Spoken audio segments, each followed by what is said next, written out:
हे दोस्तों, मैं Yashwant CI hub channel में आपका बहुत बहुत स्वागत करता हूं। दोस्तों, आज हम यहां पर स्टार्ट करेंगे आर के ट्यूटोरियल को। और दोस्तों, आज हम यहां पर सीखेंगे इस ट्यूटोरियल के अंदर डेटा फाइल फॉर्मेट को।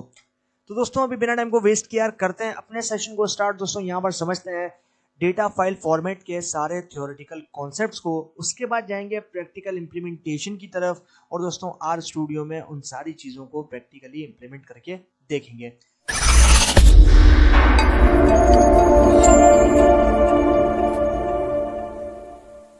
तो दोस्तों, यहाँ पर आप देख रहे हो कि सबसे पहले हम यहाँ पर बात करते हैं पहले डेटा फाइल फॉर्मेट के बारे में, जो कि है CSV यानी कि comma separated value.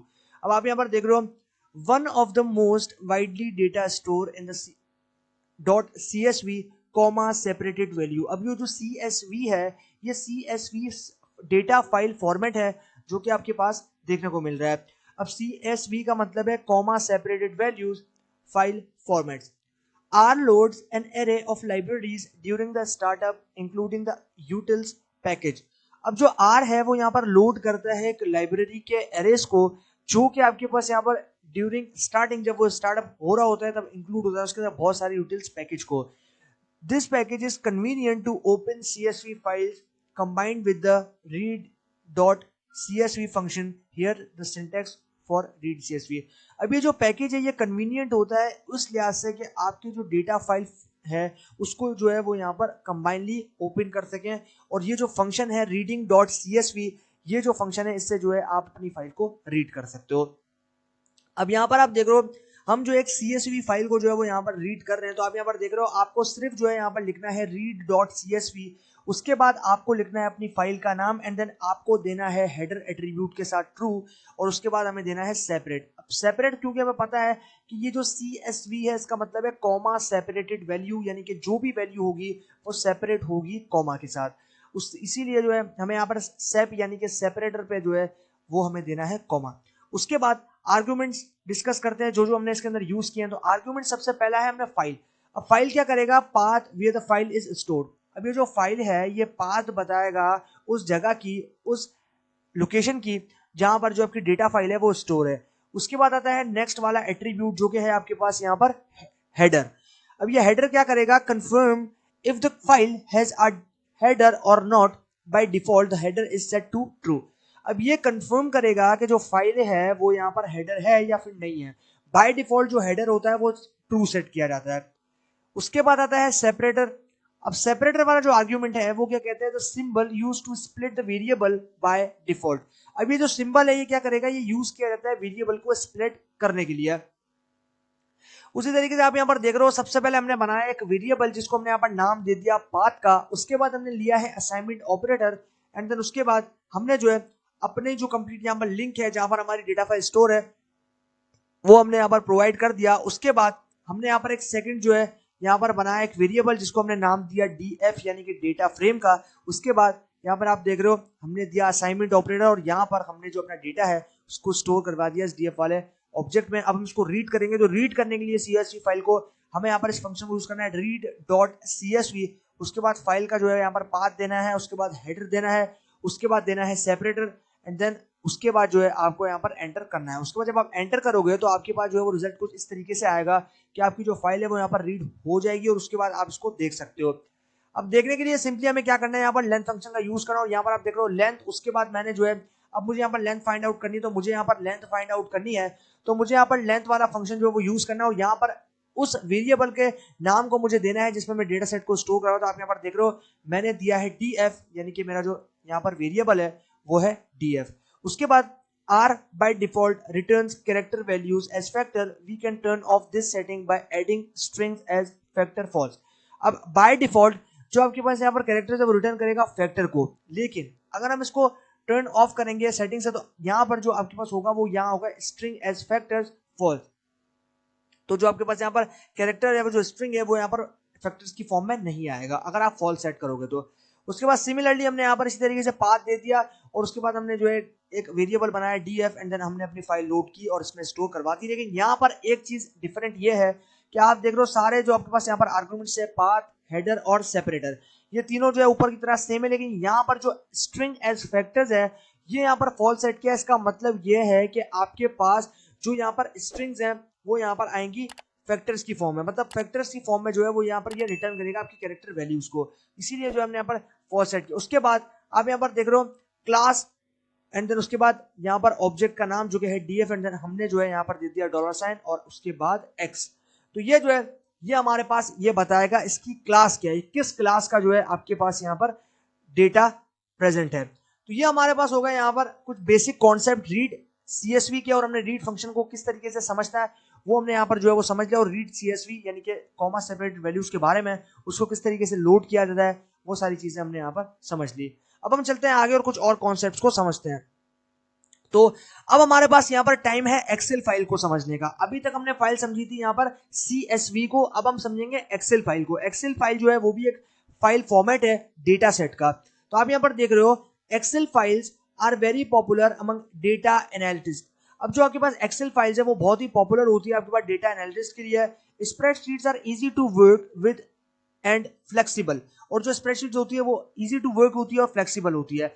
Are is equipped with a library read Excel to import Excel spreadsheet. अब जो आर है वो आपको एक पैकेज प्रोवाइड करता है, एक लाइब्रेरी प्रोवाइड करता है जिसका नाम है रीड एक्सएल, और ये जो लाइब्रेरी है इसके थ्रू जो है आप यहाँ पर एक्सेल फाइल को रीड कर सकते हो, उसके साथ काम कर सकते हो। अब आप यहाँ पर देख रहे हो यूज दिस कोड रिक्वायर।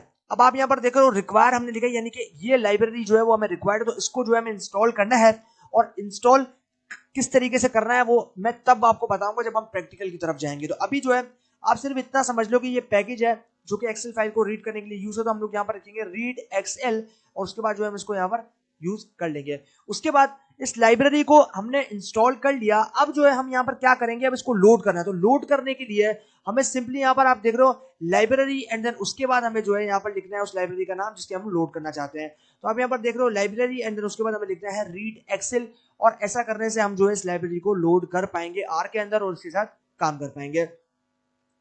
तो ये हमारे पास हो गया यहाँ पर कि हम किस तरीके से एक्सेल फाइल्स को रीड कर सकते हैं और किस तरीके से उसको इंस्टॉल कर सकते हैं। अब आपके पास आता है यहाँ पर read Excel examples. We use the example included in the package read Excel during this tutorial. अब आप यहाँ पर देख रहे हो हम जो एग्जाम्पल्स यूज करेंगे इस पैकेज की वो आपके पास यहाँ पर देखने को मिल रही है रीड अंडरस्कोर एक्सेल एग्जाम्पल। ये जो है ये हमारे पास यहाँ पर एक एग्जाम्पल के तौर पे है। उसके बाद to see all the variables spreadsheets in the library. अब इस तरीके से जो है आप यहाँ पर देख रहे हो कि हमने जो है यहाँ पर इस तरीके के कोड को यूज किया, और यहाँ पर हमारे पास जो हमारी स्प्रेडशीट है उसके अंदर जितने भी आपके पास यहाँ पर अवेलेबल जो कॉलम्स होंगे, यहाँ पर जो नाम्स होंगे वो जो है आपके पास यहाँ पर शो हो जाएंगे। उसके बाद to check the location of the spreadsheet name clippy.xls simple use. अगर आपको यहाँ पर अपनी स्प्रेडशीट की लोकेशन को चेक करनी है पर किस नाम से लोकेशन उसकी प्रेजेंट है, किस नाम से वो लोकेट कर रहा है, तो उसके लिए जो है आपको यहाँ पर लिखना है रीड एक्सेल अंडरस्कोर एग्जाम्पल, और उसके बाद में जो है हमें यहाँ पर किसी एक चीज के जो है वो यहाँ पर दे देना है किस नाम से सेव किया है geometry.xls, और फिर जो है उसकी लोकेशन हमें यहाँ पर पता चल जाएगी। तो इस तरीके से जो है हमने यहाँ पर रीड एक्सेल के एग्जाम्पल को भी देख लिया। अब जो है आप यहाँ पर देख रहे हो रीड अंडरस्कोर एक्सेल। अब सिमिलरली हमने जो जिस तरीके से पहले जिस तरीके से सीखा था कि किस तरीके से एक्सेल फाइल को रीड किया जाता है, किस तरीके से लोड किया जाता है, अब यहाँ पर आप देख रहे हो the function read underscore Excel is of great use when it comes to opening XLS and XLS extensions. अब ये जो आपके पास यहाँ पर एक्सेल फाइल्स है ये तब ज्यादा यूजफुल होती है जब आपके पास आपको या तो एक्सेल फाइल्स को खोलना होता है या फिर उसके एक्सटेंशन के साथ काम करना होता है, उसको खोलना होता है। तो सिंटैक्स देखते हैं। यहाँ पर आप देख रहे हो सबसे पहले मैंने जो है यहाँ पर यूज किया उस फंक्शन को रीड अंडरस्कोर एक्सेल, जिससे मैं इस फाइल को रीड करूंगा, और यहाँ पर हमने कितने आर्गुमेंट्स, यहाँ पर हमने 4 आर्गुमेंट्स को यूज किया है, पाथ, शीट, रेंज और कॉल अंडरस्कोर नेम्स। अब एक एक करके जो हम इसको डिस्कस करते हैं। सबसे पहले आप डिस्कस करते हैं पाथ को। तो पाथ जो है वो यहाँ पर क्या करेगा, path where the Excel is located. अब ये जो पाथ है ये पाथ उस जगह की लोकेशन बताएगा जहां पर आपकी एक्सेल फाइल प्रेजेंट है। उसके बाद सेकंड आर्गुमेंट जो है वो हमारे पास है sheet. Select the sheet to import by default all. अब ये जो शीट वाला जो आपके पास यहाँ पर एट्रीब्यूट या फिर आर्ग्यूमेंट है ये क्या करेगा, ये आपके पास जो है वो यहाँ पर सेलेक्ट करेगा शीट को जिसको आपको इंपोर्ट करना है, और बाय डिफॉल्ट जो है यहाँ पर ऑल सेलेक्ट होता है।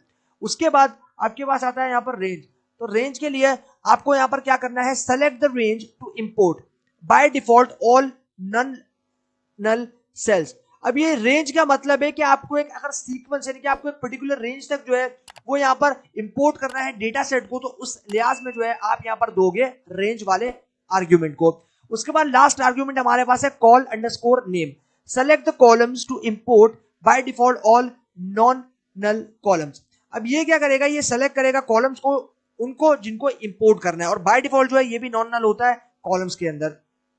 We can import the spreadsheets from the read excel library and count the number of columns in the first sheet।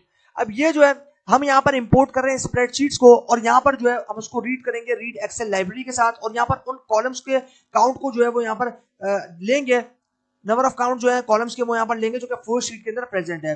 अब यहाँ पर आप देख रहे हो store the path of data sets dot XLSX। ये जो है ये हमारे पास एक्सटेंशन है एक्सेल फाइल का। तो यहाँ पर आप देख रहे हो मैंने एक वेरिएबल बनाया जिसमें मैंने नाम दे दिया एग्जाम्पल का, उसके बाद दिया है असाइनमेंट ऑपरेटर, एंड देन उसके बाद मैंने यहाँ पर रीड एक्सेल फंक्शन यूज किया। यहाँ पर आप देख रहे हो रीड एक्सेल अंडरस्कोर एग्जाम्पल, और उसके बाद अपने डेटा सेट का नाम जो जिस डेटा सेट को मैंने यहाँ पर जिस नाम से सेव किया था वो यहाँ पर मैंने दे दिया। अब जो है मैं यहाँ पर एंटर करूंगा तो मेरे पास डेटा सेट जो है वो लोड होकर आ जाएगा। उसके बाद अभी हमें यहाँ पर इंपोर्ट करना है स्प्रेडशीट को, तो उसके लिए यहाँ पर मैं कमेंट लगा रहा हूँ इंपोर्ट द स्प्रेडशीट, और उसके बाद मैंने एक वेरिएबल बनाया df data frame, and then उसके बाद यहाँ पर जो है मैंने इसमें स्टोर करवा दिया फाइल को स्टोर करवा के रीड अंडरस्कोर एक्सेल, और यहाँ पर मैंने दे दी एग्जाम्पल। अब ये जो है ये आप देख रहे हो यहाँ पर एग्जाम्पल, ये जो वेरिएबल आप देख रहे हो ऊपर एग्जाम्पल, ये जो है इसमें मैंने स्टोर करवाया था रीड एक्सेल वाली फाइल को, और यहाँ पर जो है मैंने इस एग्जाम्पल को जो है वो इस वाली वेरिएबल में स्टोर करवाया था, और इस वेरिएबल को जो है मैंने इस वाले जो आपके पास यहाँ पर रीड एक्सेल वाला जो फंक्शन है उसको पास किया है। अब ये जो है मुझे यहाँ पर डेटा सेट के अंदर जितने कॉलम्स हैं वो मुझे यहाँ पर दे देगा। तो उसके लिए यहाँ पर आप देख रहे हो count the number of columns length, उसके बाद df। अब यहाँ पर ये जो डेटा फ्रेम है ये मुझे उस स्प्रेडशीट के अंदर जितने भी यहाँ पर कॉलम्स होंगे, जितने भी पूरा डेटा सेट होगा वो जो है मुझे प्रिंट आउट करके दे देगा, और मुझे लेंथ जो है उसकी यहाँ पर बता देगा क्योंकि मैंने यहाँ पर जो है वो लेंथ फंक्शन का यूज किया है। तो इस तरीके से जो है हम लोग यहाँ पर रीड कर सकते हैं एक्सेल फाइल को। उसके बाद Excel underscore sheets. The file datasets.xlsx is composed of 4 sheets. We can find out which sheets are available in the workbook by using xlx sheets function। अब यहाँ पर हमारे पास जो डेटा सेट है वो यहाँ पर कंपोज्ड है 4 शीटों के ऊपर, उसके अंदर 4 शीटें हैं। अब हमें ये फाइंड आउट करना है कि आपके पास यहाँ पर कौन सी शीट जो है वो यहाँ पर अवेलेबल है, कौन सी वर्कबुक जो है वो यहाँ पर अवेलेबल है, और ये हम फाइंड आउट करेंगे एक्सेल अंडरस्कोर शीट्स वाले फंक्शन से।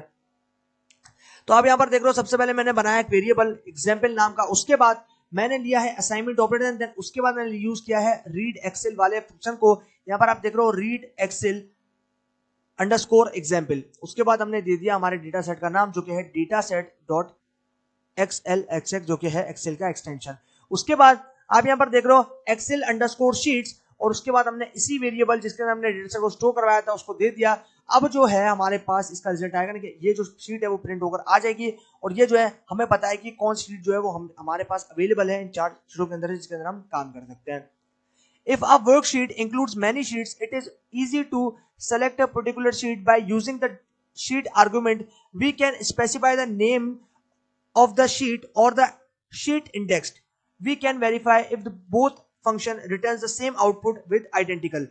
अब ये जो हमारे पास यहाँ पर वर्कशीट है वो इंक्लूड है बहुत सारी शीट्स के ऊपर। अब यहाँ पर हमारे लिए आसानी ये है कि हम किसी एक पर्टिकुलर शीट को जो है वो सेलेक्ट करें, और यहाँ पर जो है उसके अंदर उसका नाम जो है वो स्पेसिफाई हो उस शीट के अंदर, ताकि हम जो उसकी शीट के इंडेक्स है ये पता कर सकें कि वो कॉलम किस जगह प्रेजेंट है। We can verify if both function returns the same output, और उसके बाद हमें ये वेरीफाई करना है कि जो सारे फंक्शंस हैं वो क्या सेम आउटपुट को रिटर्न कर रहे हैं, और वो हम कर सकते हैं आइडेंटिकल वाले फंक्शंस है। तो आप यहाँ पर देख रहे हो मैंने सिमिलरली जो है एक वेरिएबल बनाया एग्जाम्पल, उसके बाद मैंने सिमिलरली जो है यहाँ पर आप देख रहे हो रीड एक्सेल वाले फंक्शन को यूज किया, उसके बाद यहाँ पर मैंने डेटा सेट का नाम दे दिया जो कि है डेटा सेट्स डॉट, उसके बाद आ गया एक्सेल का एक्सटेंशन, एंड देन उसके बाद हमने यहाँ पर सेकंड वेरिएबल बनाया क्विक, एंड देन उसके बाद हमने यहाँ पर अब यूज किया है रीड अंडरस्कोर एक्सेल वाले फंक्शन को, जिससे हम एक्सेल फाइल को जो है वो रीड कर सकते हैं। यहाँ पर हमने इस वेरिएबल को पास कर दिया जो कि है एग्जाम्पल, जिसमें हमने डेटा सेट को लोड किया था और यहाँ पर स्टोर करवाया था, तो एग्जाम्पल आ गया। उसके बाद हमने यहाँ पर एक आर्ग्यूमेंट दिया है शीट, और शीट में जो है हमने यहाँ पर दे दिया क्विक्स। उसके बाद हमने थर्ड वेरिएबल बनाया जो कि है क्विक अंडरस्कोर 1, और यहाँ पर मैंने जो है वापस फाइल रीड की रीड अंडरस्कोर एक्सेल, और यहाँ पर उसी एग्जाम्पल यानी कि उसी वेरिएबल का नाम जो है वो मैंने यहाँ पर दे दिया है, एंड देन यहाँ पर जो है शीट, यानी कि मेरे पास शीट जो है, शीट काउंट मैंने दिया है 4, यानी कि मेरे पास जो है यहाँ पर 4 शीट्स प्रेजेंट है। ये जो 4 आप देख रहे हो इसका मतलब है कि हमारे पास 4 शीट्स प्रेजेंट है। उसके बाद हमें यहाँ पर आइडेंटिकल फंक्शन यूज करना, तो आइडेंटिकल फंक्शन यूज करने के लिए हमें यहाँ पर इन दोनों वेरिएबल जिसमें हमने जो आपके पास एक्सेल फाइल है उसको रीड किया है, तो उन दोनों को जो है हमें यहाँ पर दे देना है। तो हम यहाँ पर देंगे क्विक एंड देन उसके बाद देंगे क्विक अंडरस्कोर 1। उसके बाद हम जब यहाँ पर एंटर करेंगे तो हमारे पास जो है रिजल्ट आ जाएगा और हमारे पास जो है वो यहाँ पर आउटपुट आ जाएगा। तो अभी जो है ये थ्योरेटिकल कॉन्सेप्ट्स है, और यहाँ पर जो है हो सकता है ये आप लोगों को जो है वो यहाँ पर क्लियर मैनर में एकदम प्रिसाइजली समझ में ना आ रहा हो, लेकिन जब हम प्रैक्टिकली परफॉर्म करेंगे ना इनको, तो सारी चीजें आई होप आप लोगों को बिल्कुल क्लियर हो जाएंगी। तो अभी जो है थ्योरेटिकली जो आप यहाँ पर कुछ समझ लो, लेकिन जब हम प्रैक्टिकली जाएंगे तो और आपके जो डाउट्स हैं वो क्लियर हो जाएंगे। उसके बाद we can control what cells to read in 2 ways, यानी कि हम किस तरीके से कर सकते हैं कि हम जो है यहाँ पर 2 तरीकों से सेल्स को कंट्रोल कर सकते हैं या फिर रीड कर सकते हैं। यहां पर आप देख रहे हो नंबर 1 है use n underscore max argument to return n rows, यानी कि ये जो आपके पास एन अंडरस्कोर मैक्स, इसका मतलब ये वो रॉस को देगा जहां पर मैक्सिमम वैल्यूज प्रेजेंट है, और इसके थ्रू जो है हम लोग यहाँ पर नंबर ऑफ रॉस को फाइंड आउट कर सकते हैं। उसी तरीके से सेकंड आ जाता है use range argument combined with cell underscore rows और सेल अंडरस्कोर कॉलम्स। उसके बाद अगर हम यहाँ पर यूज करते हैं रेंज वाले आर्ग्यूमेंट को सेल रॉस के साथ और सेल कॉलम्स के साथ, तो हमारे पास जो है वो यहाँ पर रिजल्ट आएगा। For example we set n max equal to 5 to import the first 5 rows. अब हमने यहाँ पर एन मैक्स इक्वल रखा है 5 के, यानी कि हम जो है एन मैक्स ले रहे हैं 5, तो इसका मतलब यह है कि हम जो है यहाँ पर फर्स्ट की 5 जो आपके पास यहाँ पर रॉस हैं उनको इंपोर्ट कर रहे हैं। तो यहाँ पर आप कमेंट देख रहे हो, read the first 5 raw with header. हम जो है यहाँ पर फर्स्ट 5 रॉस को जो है वो यहाँ पर रीड कर रहे हैं, तो उसके लिए हमें सिंपली यहाँ पर क्या करना है, सबसे पहले बनाना है एक ऑब्जेक्ट, और उस ऑब्जेक्ट का नाम दे दिया मैंने आइरिस, एंड देन उसके बाद मैंने यहाँ पर यूज करना है रीड अंडरस्कोर एक्सेल वाले फंक्शन को, एंड देन उसके बाद हमें उसी तरीके से जो हमने पीछे वेरिएबल बनाया था एग्जाम्पल उसको देना है, एंड देन उसके बाद एन अंडरस्कोर मैक्स जो कि हमने दिया 5, और यहाँ पर ये जो फर्स्ट की 5 रॉज हैं उनको रीड करेगा, और कॉल अंडरस्कोर नेम्स जो कि हमने रखा है ट्रू, यानी कि हमें जो कॉलम्स नेम्स हैं वो यहाँ पर 5 कॉलम्स नजर आना चाहिए। अब यहाँ देख रहे हो हमारे पास 5 कॉलम्स हैं, sepal length, sepal width, petal width और स्पीशीज, टोटल 5 कॉलम्स जो है वो हम यहाँ पर दे पा रहे हैं। तो इस तरीके से जो है हमारे पास आ गए N max argument range cell underscore rows और सेल अंडरस्कोर कॉलम्स। तो ये जो है ये आर्ग्यूमेंट जो है वो काफी इंपॉर्टेंट है, और जब हम इसके अंदर प्रैक्टिकली काम करेंगे तो और आप लोगों को जो है वो यहाँ पर सही से समझ में आएगा। उसके बाद if we change col underscore name to false R creates the headers automatically. अगर हम यहाँ पर कॉल अंडरस्कोर नेम्स वाला जो आपके पास आर्ग्यूमेंट है उसके अंदर फॉल्स सेट कर दे तो आर जो है वो ऑटोमेटिकली हेडर्स को क्रिएट कर लेगा। यहां पर आप देख रहे हो comment read the first 5 raw without header. हम जो है अब यहां पर क्या कर रहे हैं, हम यहां पर रीड करवा रहे हैं फर्स्ट की 5 रॉस को विदाउट हेडर, लेकिन पीछे जो है हमने यहां पर जो रॉज हैं उनको रीड करवाया था विद हेडर, यानी कि हेडर जो है हमने ट्रू सेट किया था, लेकिन यहां पर हमने जो है हेडर ट्रू सेट नहीं किया। तो आप यहां पर देख रहे हो iris underscore no underscore header, ये जो हमारा वेरिएबल है इसको बनाया और उसके अंदर स्टोर करवा दिया रीड अंडरस्कोर एक्सेल, और उसके बाद हमारा वेरिएबल जिसमें हमने डेटा सेट के नाम को शो करवाया जिसका नाम है एग्जाम्पल वो देंगे। उसके बाद एन मैक्स जिसमें हमारे पास फर्स्ट की 5 रॉस जो है वो यहाँ पर रीड होंगी, लेकिन यहाँ पर आप देखो कॉल अंडरस्कोर नेम्स वाला जो यहाँ पर आर्ग्यूमेंट है उसमें हमने फॉल्स सेट किया। इसका मतलब ये है कि हम जो है यहाँ पर किसी भी कॉलम को जो है वो यहाँ पर चेंज नहीं करेंगे, क्योंकि हमारे पास आर जो है वो यहाँ पर उन हेडर्स को ऑटोमेटिकली क्रिएट कर लेगा। लेकिन जो इससे प्रीवियस स्लाइड थी उसके अंदर हमने जो है वो इस तरीके से यहाँ पर काम नहीं किया था, तो ये जो है ये हमारे पास यहाँ पर काफी अच्छी बात हो जाती है। उसके बाद आप यहाँ देख रहे हो हमें अगर इसको प्रिंट करना है, सिंपली हमें वेरिएबल का नाम जिसमें से उसको स्टोर करवाया है iris underscore number underscore header, इसको जो है हमें यहाँ पर देना है, एंड देन उसके बाद एंटर प्रेस करना है, तो यहाँ पर हमारे पास जो है वो रिजल्ट आ जाएगा। उसके बाद आप यहाँ पर देख रहे हो in the data frame iris underscore number underscore header R create 5 new variables named x underscore 1, x underscore 2, x underscore 3, x underscore 4 and x underscore 5। अब यहाँ पर इसने किया कुछ यूं कि ये जो है ये हमें एक नया डेटा फ्रेम जो है वो बना के देगा यहाँ पर, और उस डेटा फ्रेम के अंदर जो वेरिएबल्स होंगे वो होंगे x1, x2, x3, x4 and x5। अब यहाँ पर आप देख रहे हो ये हमारे पास यहाँ पर इस पिक्चर में आप देख पा रहे हो कि ये जो हमारे पास है ये 5x5 का जो है वो डेटा फ्रेम है। आप देख रहे हो x1 पहला column, x2, x3, x4, x5। तो यहाँ पर आप देख रहे हो कि हमारे पास जो है यहाँ पर अलग से जो है आर ने वेरिएबल्स क्रिएट कर दिया, 5 वेरिएबल्स, क्योंकि हमारे पास यहाँ पर 5 कॉलम्स थे तो उसके लिए 5 वेरिएबल्स जो है वो हमें यहाँ पर इसने दे दिया है। New header created original header become raw 1।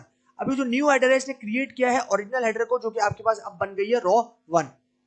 We can also use the argument range to select rows and columns in the spreadsheet in the code below. We use the Excel style to select the range A1 to B5। अब यहाँ पर आप देख रहे हो कि हम जो है उसके साथ साथ यहाँ पर आर्ग्यूमेंट रेंज, ये जो रेंज वाला आर्ग्यूमेंट है इसको सेलेक्ट करेंगे और ये सेलेक्ट करेगा रोज को और कॉलम्स को इस स्प्रेडशीट के अंदर। और ये जो कोड आप यहाँ पर देख रहे हो ये जो है इसमें हम यूज कर रहे हैं एक्सेल स्टाइल को, जो कि सेलेक्ट करेगा यहाँ पर रेंज A1 से लेके B5 तक की रेंज के अंदर जो है आपके पास यहाँ पर एलिमेंट जो है वो यहाँ पर आ जाएंगे। उसके बाद यहाँ पर आप देख रहे हो read rose A1 to B5। अब यहाँ पर हम जो है वो रीड करेंगे यहाँ पर रोज को, जो कि A1 से स्टार्ट होगी और B5 पे एंड होगी, यानी कि A1 से लेके B5 तक हमें जो है वो यहाँ पर रेंज के अंदर रोज को रीड करना है। तो यहाँ पर आप देख रहे हो एग्जाम्पल को, एग्जाम्पल अंडरस्कोर 1, और ये हमारा वेरिएबल है, ठीक है, ये हमारा वेरिएबल है जिसका नाम है एग्जाम्पल अंडरस्कोर 1, जिसमें हमने स्टोर करवाया है रीड अंडरस्कोर एक्सेल। और उसके बाद यहाँ पर हमने प्रीवियस जो हमने यहाँ पर वेरिएबल बनाया था जिसका नाम था एग्जाम्पल, जिसमें हमने डेटा सेट का नाम स्टोर करवाया था, वो जो है वो हमने यहाँ पर दे दिया है। उसके बाद रेंज, अब ये जो रेंज वाला आर्ग्यूमेंट है, ये रेंज हमने क्या दिया, रेंज हमने दी है कि भाई हमें जो है यहाँ पर जो आपके पास यहाँ पर रॉज हैं वो आनी चाहिए A1 से लेके B5 तक। तो यहाँ पर आपने दे दिया A1 कोलन B5, यानी कि आप यहाँ पर स्लाइसिंग कर रहे हो, आप यहाँ पर स्लाइसिंग कर रहे हो और यहाँ पर आप रेंज दे दी, रेंज वाले आर्ग्यूमेंट में A1 से लेके B5 तक जो है हमें यहाँ पर रॉज दे दो। उसके बाद कॉल अंडरस्कोर नेम्स, यहाँ पर आपने दिया है ट्रू। यहाँ पर आप देख रहे हो कि हमारे पास यहाँ पर इस पिक्चर में आप देखो कि हमारे पास जो है सेपल लेंथ है और सेपल विड्थ है। अब जो सेपल लेंथ है उसके अंदर आप यहाँ पर देख रहे हो कि हमारे पास इंडेक्स नंबर 1 पे जो है वो यहाँ पर जो है वो कॉलम नेम प्रेजेंट है जो कि है सेपल लेंथ, लेकिन 2 से जो है वो यहाँ पर स्टार्ट है 5.1, 4.9, 4.7 और 4.6। टोटल हमारे पास यहाँ पर हो गए 5। यहाँ पर आप देख रहे हो A1 से लेके एक्सेल के अंदर, जिस तरह एक्सेल के अंदर फॉर्मूलाज यूज होते हैं ना, A1 से लेके B5 तक, यहाँ पर आप देख रहे हो A1 से लेके B5 तक जो है हमारे पास यहाँ पर एलिमेंट्स आ चुके हैं। तो इस तरीके से जो है हम लोग यहाँ पर इसको रीड कर सकते हैं। In the second example we use the function cell underscore rows which control the range of rows to return. अब ये जो सेकंड एग्जांपल है इसके अंदर जो है हम लोग यहाँ पर यूज कर रहे हैं सेल अंडरस्कोर रॉज वाले फंक्शन को, ताकि हम जो है वो कंट्रोल कर सकें रॉज की रेंज को जो कि वो रिटर्न कर रहा है। If we want to import the rows 1 to 5 we can set cell underscore 1:5। अगर हम चाहते हैं कि हमारे पास जो रोज है वो यहाँ पर इंपोर्ट हो 1 से लेके 5 तक, तो हमें यहाँ पर सेल अंडरस्कोर रोज वाले आर्गुमेंट के अंदर सेट करना है 1:5, जिससे हम जो है 1 से लेके 5 तक की रोज को यहाँ पर ले सकते हैं। Note that cell underscore rows 1:5 returns the same output as cell underscore rows. यहाँ पर आप देख रहे हो जो सेल अंडरस्कोर रोज 1:5 है, ये सिमिलर जो सेम आउटपुट है वो रिटर्न करेगा यहाँ पर 5:1, जो कि आप यहाँ पर इस आर्गुमेंट को देख सकते हो। ओके, उसके बाद यहां पर आ जाते हैं रीड रॉज 1 to 5 एग्जाम्पल, ये हमारा वेरिएबल हो गया एग्जाम्पल अंडरस्कोर 2। उसी तरीके से हमने जो है अपने डेटा सेट को यहाँ पर जो है वो लोड कर लिया और यहाँ पर जो है हमने रेंज दी है सेल अंडरस्कोर रोज, जिसमें हमारे पास 1 से लेके 5 तक की रोज जो है वो आएंगी और कॉल नेम जो है वो हमने यहाँ पर 2 सेट किया है। उसके बाद डिम, अब ये जो डिम फंक्शन है, डिम फंक्शन का मतलब है डायमेंशन। अब ये जो डायमेंशन है ये डायमेंशन हमें बताएगा, और डायमेंशन हमें कैसे पता चलेगी, तब पता चलेगी जब हम यहाँ पर वेरिएबल का नाम देंगे उस वेरिएबल का जिसमें हमने डेटा सेट को रीड करके स्टोर करवाया है। तो उसका नाम है एग्जाम्पल अंडरस्कोर 2, जो कि आप यहाँ पर देख पा रहे हो। उसके बाद हम यहाँ पर जो है उसकी डायमेंशन को चेक कर पाएंगे। The example underscore 2 hover is a 4x5 matrix. The iris data set has 5 columns with header. We return the first 4 rows with header of all columns. अब यहाँ पर आपके पास ये जो एग्जाम्पल अंडरस्कोर 2 वाला जो वेरिएबल है, इसके अंदर आपके पास यहाँ पर आएगा 4x5 का मैट्रिक्स, और जो आयरस डेटा सेट है उसमें टोटल 5 कॉलम्स हैं हेडर के साथ, लेकिन ये रिटर्न करेगा आपके पास फर्स्ट की 4 रोज, यानी कि फर्स्ट की 4 रोज को जो है वो यहाँ पर कॉलम्स के साथ जो है वो रिटर्न करेगा। आप यहाँ पर देख रहे हो हमारे पास यहाँ पर इस एग्जाम्पल में कि हमारे पास आप देख रहे हो 1 2 3 4 5 टोटल हमारे पास जो है यहाँ पर 5 कॉलम्स हैं जो कि उसने हेडर के साथ जो है हमें यहाँ पर रिटर्न किया है। लेकिन हमारे पास जो रोज हैं वो रोज हमारे पास 5 नहीं है, रोज हमारे पास सिर्फ 4 है। आप यहाँ पर देख पा रहे हो कि रोज जो है वो सिर्फ और सिर्फ हमारे पास यहाँ पर 4 है, जो कि इसने बताया था कि रोज जो है वो फर्स्ट की 4 रोज रिटर्न करेगा, लेकिन जो कॉलम्स होंगे वो कॉलम्स हमारे पास 5 होंगे। In case we want to import rows which do not begin at the first row, we have to include call names। अब इन केस कि अगर हम यहाँ पर चाहते हैं कि भाई इंपोर्ट करें रॉ को, लेकिन जो रॉ है वो यहाँ पर फर्स्ट नहीं हो, यानी कि हमारे पास फर्स्ट रो ना हो, तो उसके लिए we have to include col underscore names. तो उसके लिए हमें इंक्लूड करना पड़ेगा कॉल अंडरस्कोर नेम, यानी कि कॉलम की नेम, और यहाँ पर उसको अंदर जो है वो फॉल्स सेट करना है। If we use range is equal to cell underscore rows, अगर हम यहाँ पर जो है वो रेंज वाले जो आर्ग्यूमेंट है उसको यूज करेंगे और यहाँ पर हम जो है सेल अंडरस्कोर रोज करेंगे और यहाँ पर हम देंगे 2/5, यानी कि हम जो है वो 2 से लेके 5 तक की रोज को जो है वो यहाँ पर स्प्रेड डाउन करना चाहते हैं। It becomes obvious our data frame does not have header anymore. और उसके बाद ये हमें पता है, यह भी ऑब्वियस सी बात है कि उसके बाद हमारे डेटा फ्रेम के अंदर कोई भी हेडर प्रेजेंट नहीं रहेगा। तो यहां पर आप देख रहे हो मैंने एक वेरिएबल बनाया iris underscore rows underscore with underscore header. ये जो है ये हमारे पास विद हेडर है, और ये जो सेकंड वाला वेरिएबल है ये हमारे पास नो हेडर है, लेकिन ये इसमें जो है वो हेडर नहीं आएगा। तो यहां पर आप देख रहे हो हमने सिमिलरली जो है वो यहां पर स्टोर करवा दिया है इसके अंदर डेटा सेट के रीड करवाया। आप यहाँ देख रहे हो रीड अंडरस्कोर एक्सेल, उसके बाद हमने यहाँ पर वेरिएबल का नाम जो कि है एग्जाम्पल वो दे दिया जिसमें हमने डेटा सेट के नाम को स्टोर करवाया था। उसके बाद हमने यहाँ पर रेंज वाले एट्रीब्यूट को यूज किया, यहाँ पर आप देख रहे हो रेंज एट्रीब्यूट या आर्ग्यूमेंट को यूज कर लिया, और यहाँ पर हमने दे दिया सेल अंडरस्कोर रोज 2:3। तो यहाँ पर जो है इसका मतलब है कि 2 से लेके आपके पास जो है वो यहाँ पर 3 तक जो है वो रोज आएंगी।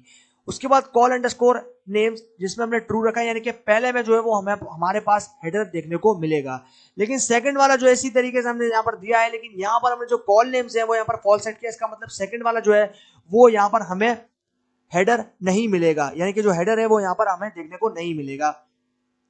तो आप यहाँ पर देख रहे हो कि हमने यहाँ पर दे दी, इस पिक्चर के अंदर आप देख पा रहे हो कि हमारे पास जो है रॉन्ग कॉलम्स नेम, यहाँ पर आप देख रहे हो हमारे पास जो पहला वाला था उसके अंदर हमारे पास जो कॉलम नेम्स है वो बिल्कुल रॉन्ग है, लेकिन जो आपके पास यहाँ पर सेकंड वाला है जिसमें हमने कॉल नेम्स जो है वो फॉल्स दिया है, तो उसमें आप देख रहे हो हमारे पास करेक्ट कॉलम नेम जो है वो यहाँ पर आ गया x1 x2 x3 x4 x5।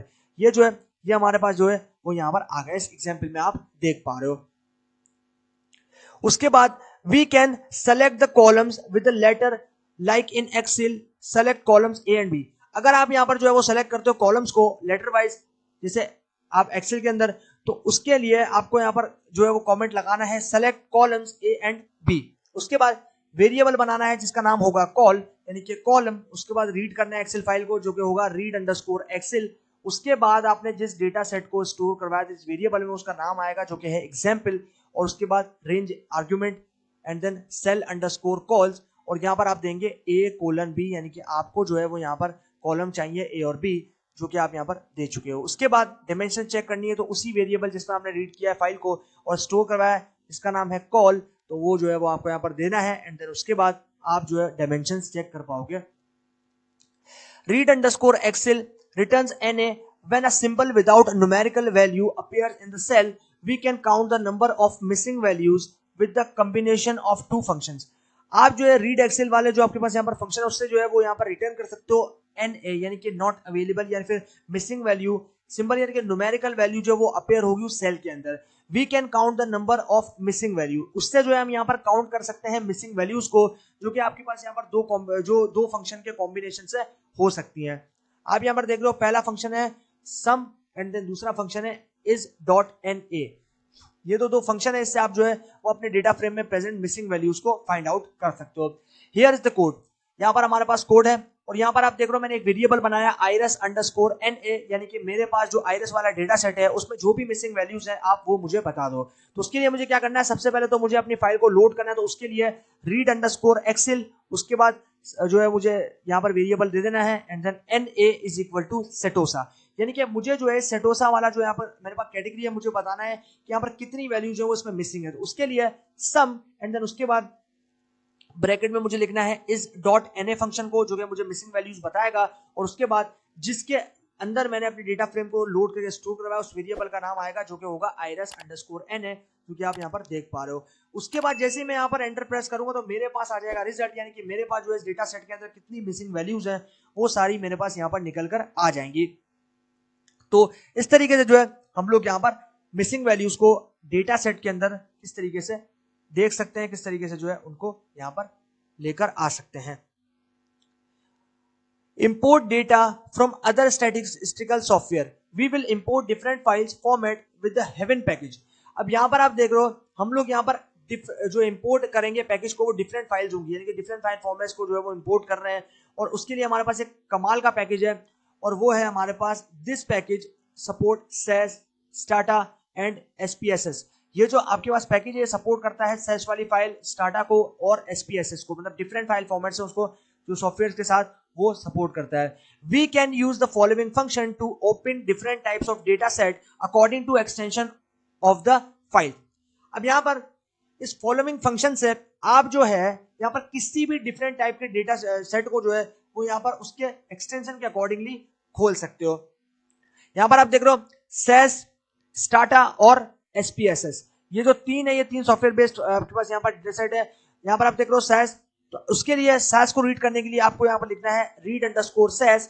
उसके बाद स्टाटा को रीड करने के लिए read_DTA और read_stata which are identical। उसके बाद SPSS वाला जो फाइल फॉर्मेट है उसको रीड करने के लिए read_sav और read_por।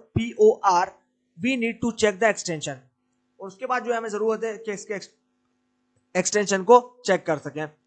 Only one argument is required within this function. We need to know the path where the file is stored. That's it. We are ready to open all the files from SAS, Stata and SPSS, these three functions except an URL as well. यानी कि हम जो है इन arguments के through जो है जो कि हमें रिक्वायर्ड थे उन फंक्शंस के अंदर वो जो है उसके थ्रू हम यहाँ पर हमारे डिफरेंट फाइल्स को यानी कि जैसे कि SAS, स्टाटा और SPSS को जो है वो यहाँ पर ओपन कर सकते हैं, और ये जो है ये फंक्शंस यहाँ पर URL यानी कि जो आपके पास इनका URL है उसके साथ भी जो है आप इनको यहाँ पर लोड कर सकते हो R के अंदर, और उसके साथ काम भी कर सकते हो। तो यहाँ पर इस पैकेज के लिए हमें क्या करना है, यहाँ पर इस पैकेज का नाम लिखना है जिससे हम यहाँ पर इन तीनों फंक्शंस को, ये तीनों फंक्शन इस पैकेज के अंदर प्रेजेंट होते हैं, तो उसका नाम है हेवन। यहाँ पर आप देख रहे हो लाइब्रेरी, उसके बाद हमें देना है लाइब्रेरी का नाम जो कि है हेवन, और हेवन से जो है ये लाइब्रेरी का नाम है जिसके अंदर ये तीनों फंक्शन प्रेजेंट है, read_SAS, read_DTA और read_sav। ये फंक्शन जो है वो इस लाइब्रेरी इस पैकेज में प्रेजेंट है जो कि R के अंदर आता है जिसका नाम है haven. Haven comes with conda are essential, otherwise go to the link or in the terminal conda-forge are heaven। अगर आपको यहाँ पर हेवन को इंस्टॉल करना है तो हेवन जो है वो R का एसेंशियल जो है पैकेज है, उसको आप किसी लिंक से भी जो है वो यहाँ पर टर्मिनल के अंदर लोड कर सकते हो। अगर आप यहाँ पर कोंडा को यूज कर रहे हो, पैकेज मैनेजर कोंडा को, तो उसके लिए आपको यहाँ पर इंस्टॉल करने के लिए install-c conda-forge r-heaven ये आपको लिखना है, और उसके बाद जो है आप यहाँ पर कोंडा के थ्रू यानी कि कोंडा जो पैकेज मैनेजर है उसमें जो है आप यहाँ पर उसको यूज कर सकते हो, उसको लोड कर सकते हो और इंस्टॉल कर सकते हो। ठीक है, ये जो है ये सारी चीजें जो है हम लोगों ने यहाँ पर सीखी किस तरीके से जो है हम लोग यहाँ पर इस हेवन को लाइब्रेरी को लोड कर सकते हैं, इंस्टॉल कर सकते हैं। उसके बाद read says for our example we are going to use the admission data set for IDRE। अब हमारे एग्जाम्पल के अंदर हम यहाँ पर जो है वो यूज करेंगे एक एडमिशन वाले डेटा सेट को। तो उसके लिए सबसे पहले आप यहाँ पर देख रहे हो मैंने यहाँ पर SAS की पाथ दे दी, मैंने वो लिंक दे दिया जहाँ पर डेटा सेट जो है वो यहाँ पर लोकेशन उसकी दे दी मैंने। उसके बाद यहाँ पर जो है मैंने रॉ जो है वो यहाँ पर दे दिया है ट्रू, और उसके बाद अब जो है मैं इसको रीड करूंगा, तो रीड करने के लिए मुझे यहाँ पर चाहिए एक वेरिएबल जो कि है df, और मैंने इसमें स्टोर करवाया डेटा सेट को रीड करके, यानी कि रीड करके मैं स्टोर करवाया df वाले में। अब यहाँ पर आप देख रहे हो read_SAS, उसके बाद मैंने उसी वेरिएबल को दे दिया जिसमें मैंने यहाँ पर उसका लिंक दिया था जहां पर वो डेटा सेट प्रेजेंट है। तो आप यहाँ पर देख रहे हो path_SAS, यानी कि मैंने पाथ दे दी जहां पर वो डेटा सेट प्रेजेंट है। उसके बाद अभी मुझे इसके फर्स्ट के 5 रिकॉर्ड देखने हैं, तो उसके लिए मुझे यहाँ पर हेड मेथड का या फिर हेड फंक्शन का यूज करना है। यहाँ पर मैं लिखूंगा हेड, और उसके बाद मैंने जिस वेरिएबल में इस डेटा सेट को स्टोर करवाया यानी कि df, उसके बाद मैं दे दूंगा DF और मेरे पास जो है वो यहाँ पर इसके फर्स्ट के 5 रिकॉर्ड जो है वो यहाँ पर आ जाएंगे। उसी तरीके से हम किस तरीके से स्टाटा को रीड कर सकते हैं, तो उसके लिए for strata data files you can use read underscore DTA. We use exactly the same data set but store in .dta file. अब हमारे पास स्टाटा को यूज करने के लिए read underscore DTA वाला जो फंक्शन है उसको यूज करना है, और ये जो है वो एग्जैक्टली उसी तरीके से जिस तरीके से हम यहाँ पर डेटा सेट को लोड स्टोर करते हैं और स्टोर करते हैं .dta फाइल के नाम से। यहाँ पर आप देख रहे हो उसी तरीके से मैंने इसकी भी लोकेशन दे दी, इसकी भी पाथ दे दी, और मैंने उसको जो पाथ है वो स्टोर करवा दिया पाथ अंडरस्कोर स्टाटा वाले वेरिएबल में, और उसके बाद रॉ जो है वो मैंने यहाँ पर दे दी ट्रू। उसके बाद अब हमें जो है वो यहाँ पर बना दिया एक वेरिएबल, और यहाँ पर उस वेरिएबल को दे दिया नाम df का, और उसके बाद रीड अंडरस्कोर DTA यानी कि जो आपके पास यहाँ पर फंक्शन है जो कि स्टाटा डेटा सेट को रीड करेगा वो जो हमने दे दिया। उसके बाद हमने जिस इस वेरिएबल में इसकी पाथ को दिया था, यानी कि इसकी पाथ जिस वेरिएबल में स्टोर करवाई थी उस वेरिएबल का नाम दे दिया पाथ अंडरस्कोर स्टाटा, और उसके बाद हमें इसके फर्स्ट के 5 रिकॉर्ड्स देखने हैं, तो हमें यहाँ पर लिखना है हेड, उसके बाद लिखना है DF, और ऐसे हम जो है एंटर प्रेस करेंगे तो हमारे पास आ जाएगा रिजल्ट, और हम जो है यहाँ पर इसको भी देख पाएंगे, इसके फर्स्ट के 5 रिकॉर्ड देख पाएंगे। तो R जो है उसके अंदर हमारे पास हेड मेथड है जिससे हम फर्स्ट के 5 रिकॉर्ड डेटा सेट के देख सकते हैं।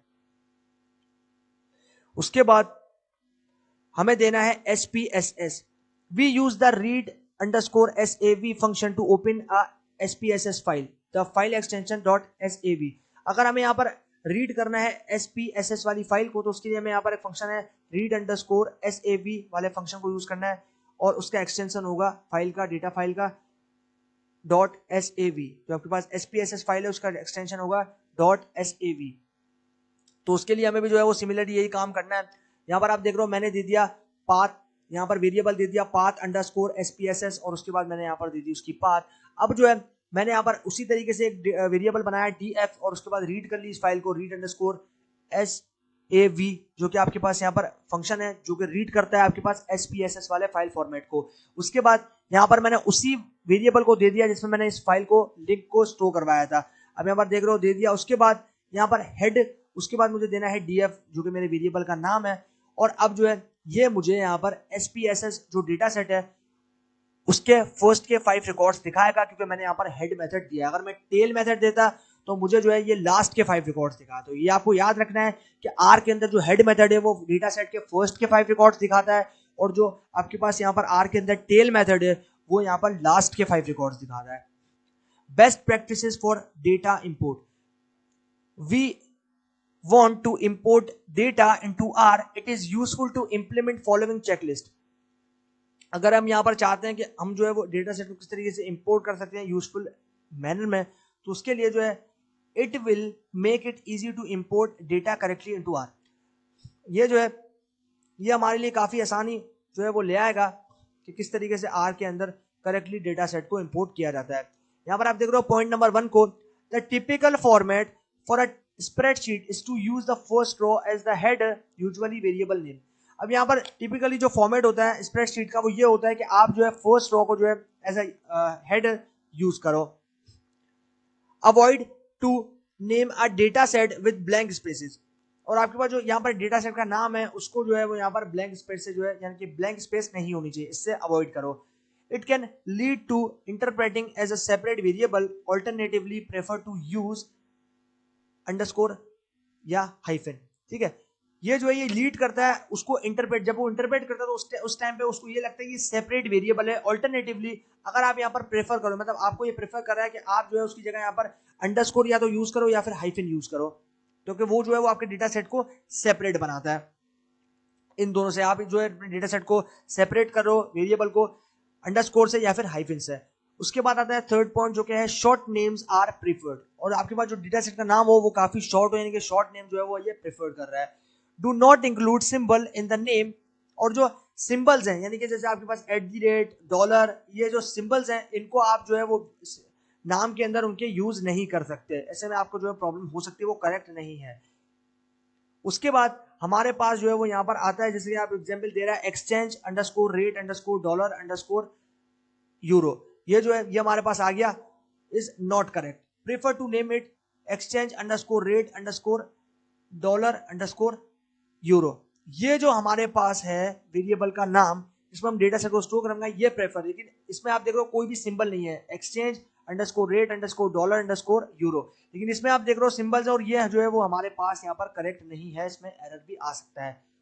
उसके बाद लास्ट पॉइंट है जो कि है fifth, use NA for missing values otherwise we need to clean the format letter.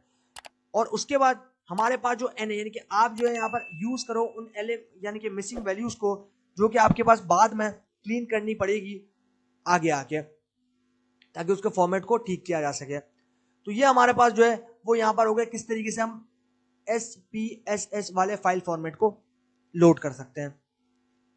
उसके बाद हम आते हैं समरी के ऊपर। Following table summarize the function to use in order to import different types of the file in R। The column 1 states the library related to function, the last column refers to the default argument. अब यहाँ पर जो summary है वो हमें यहाँ पर कुछ देती है जिसमें आपके पास लाइब्रेरीज, ऑब्जेक्टिव्स, फंक्शंस और डिफॉल्ट आर्ग्यूमेंट जो कि हमने यहाँ पर समझे हैं उनको बता रही है। सबसे पहले लाइब्रेरीज देखते हैं। तो यूटिल्स, ये आपके पास यहाँ पर लाइब्रेरीज है, read excel, haven haven haven, ये जो है आपके पास सारी पैकेजेस हैं।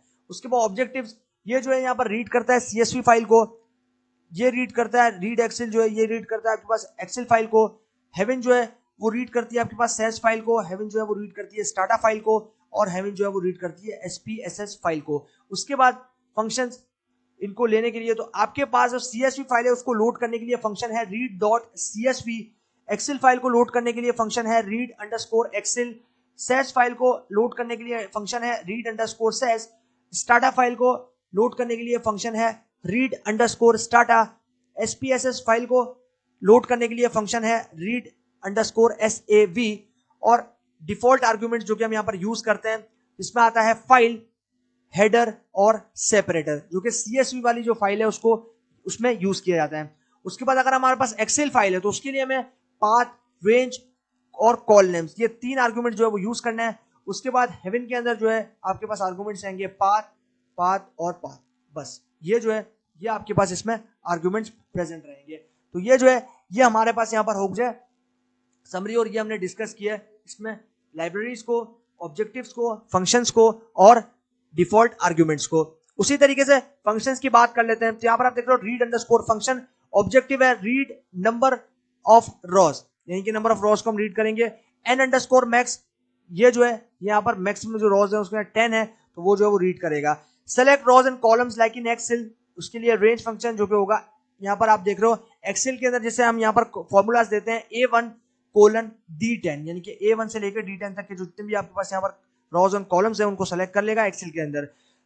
सेलेक्ट रॉज विद इंडेक्सेस, अगर आपको इंडेक्सेस यानी कि इंडेक्सिंग नंबर जिस जगह वो एलिमेंट प्रेजेंट है उस जगह का इंडेक्सिंग के थ्रू अगर आपको यहाँ पर जो है वो रॉज को लेना है तो उसके लिए आपको यहाँ पर सिंपली पुट क्या करना है, यहाँ पर लिखना है सेल अंडरस्कोर रॉज, उसके बाद हमें देना है 1:3, इसका मतलब है कि 1 से लेकर 3 तक जो है आपको पास यहाँ पर रॉज चाहिए। उसके बाद यहाँ पर आप दे दोगे सेलेक्ट कॉलम्स विद लेटर्स, यहाँ पर आप देख रहे हो लेटर्स यानी कि जो लेटर्स होते हैं उनसे भी आप कॉलम्स को सेलेक्ट कर सकते हो। तो उसके लिए आपको रेंज जो आर्ग्यूमेंट्स है उसको यूज करना है।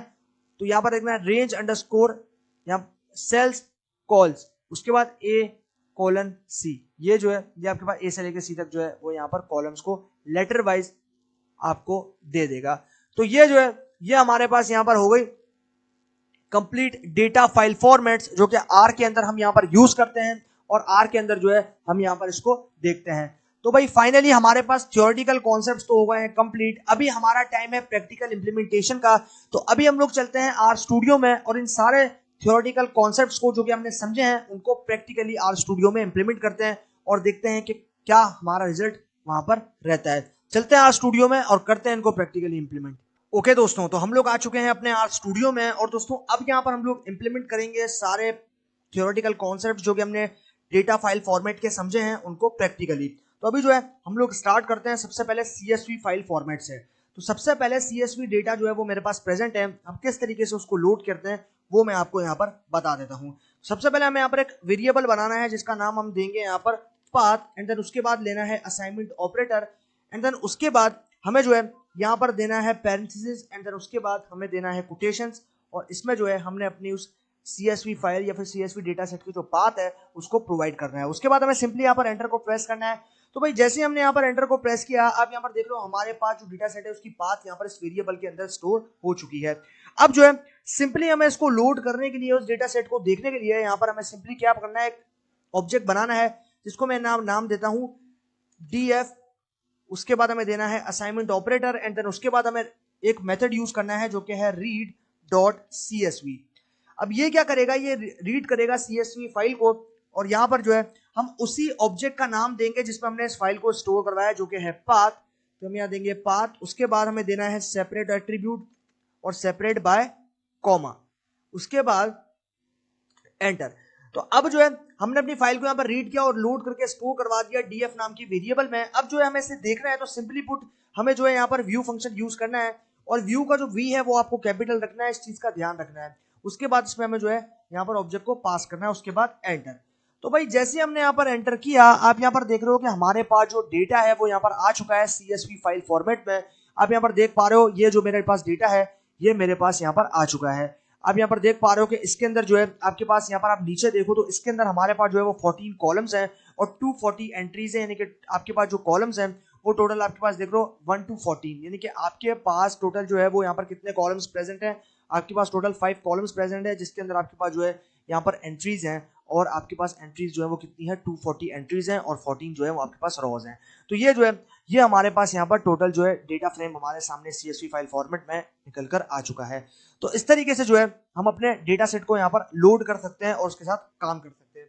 अभी फर्दर भी जो है हमें यहाँ पर बहुत सी चीजें करनी है, तो उसके लिए हमें यहाँ पर सबसे पहले क्या करना है, हमने अपना पाथ दे दिया, उसके बाद हमने जो है अपना यहाँ पर अभी कुछ और एट्रीब्यूट्स देने हैं। तो उसके लिए हमें यहाँ पर सिंपली करना है df, उसके बाद हमें देना है असाइनमेंट ऑपरेटर एंड देन उसके बाद हमें देना है यहाँ पर read.csv एंड देन उसके बाद हमें देना है हमारा पाथ, उसके बाद हमें देना है हेडर। अब यहाँ पर हम यूज करेंगे हेडर मेथड को और हेडर जो है वो हमें ट्रू सेट करना है, हम यहाँ देंगे ट्रू।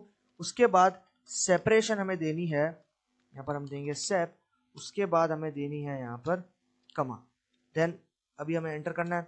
ओके भाई, तो हमने यहाँ पर कर लिया है एंटर और हमारा डेटा सेट आप देख रहे हो यहाँ पर निकल कर आ चुका है। तो हेडर जो है वो हमने यहाँ पर प्रोवाइड किया और आप यहाँ पर देख रहे हो कि हमारे पास डेटा फ्रेम जो है वो कुछ इस तरीके से यहाँ पर आ चुका है। अब सबसे पहले हमने यहाँ पर 3 आर्ग्यूमेंट का यूज किया है, यहाँ पर आप देख रहे हो पाथ का, हेडर का और आपके पास सेपरेशन का। सबसे पहले पाथ को देखते हैं।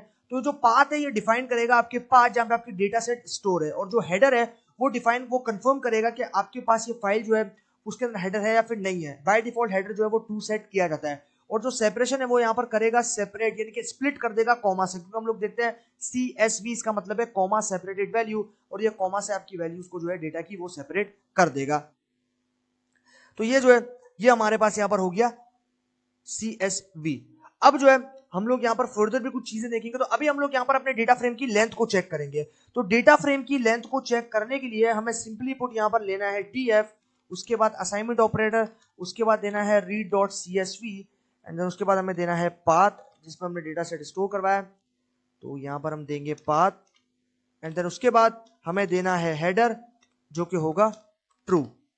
उसके बाद हमें यहाँ पर सिंपली पुट दे देना है सेपरेशन को, तो हम यहाँ देंगे सेप, उसके बाद कमा एंड देन एंटर।